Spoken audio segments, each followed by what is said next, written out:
प्रथमेश आणि मराठी योजना अपडेट या युट्यूब चॅनलवरती प्रथमतः तुमचं स्वागत करतो.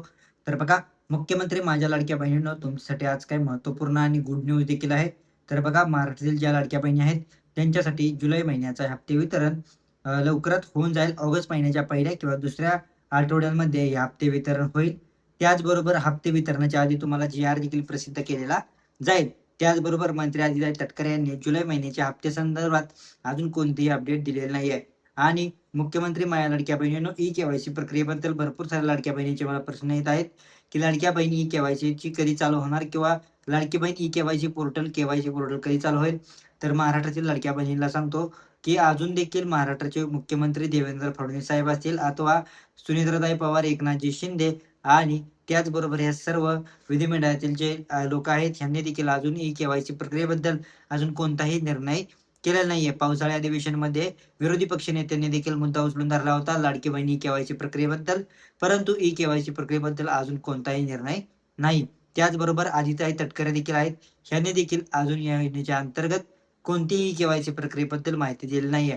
त्याचबरोबर आपले महाराष्ट्राचे मुख्यमंत्री देवेंद्र फडणवीस त्यांनी देखील आज काय अपडेट सांगितले आहेत ते देखील आपण आता जाणून घेणार आहोत. जवळपास 10 लाख असे निघाले की ज्यांचं उत्पन्न 2.5 लाखापेक्षा जास्तीचं आहे. अशा वेगवेगळ्या डेटाबेसमध्ये जे लोक अपात्र झाले त्यांना आपण अपात्र केलेलं आहे. त्यासोबत आपण हे सांगितलं होतं KYC करून घ्या, म्हणजे जे काही माहिती तुम्ही सादर केलेली आहे ती आत्तापर्यंत सत्य मानण्यात आली, आता त्याची कागदपत्र द्या. पण मोठ्या प्रमाणात KYC झाली नाही. ज्यांनी KYC केली नाही ते अर्थातच कुठला तरी एखादा निकष पार पाडत नाही, म्हणून त्यांनी KYC केली नाही. 60 लाख 80 लाख जो काही आकडा तुम्ही दिलेला असेल तर ते लोक या योजनेच्या पात्रतेचे निकष हे पूर्ण करताना दिसत. 6 ते 7 महिने ई-केवायसी प्रक्रियेबद्दल असं सांगितलं होतं, म्हणजे ई-केवायसी प्रक्रियेची जी लिंक आहे ती चालूच ठेवण्यात आली होती. महाराष्ट्राचे लाडके मुख्यमंत्री देवेंद्र फडणवीस यांनी देखील सांगितलं, की ई-केवायसी प्रक्रियेबद्दल आम्ही 6 महिने दिले, असं लाडक्या बहिणींनी का नाही केली?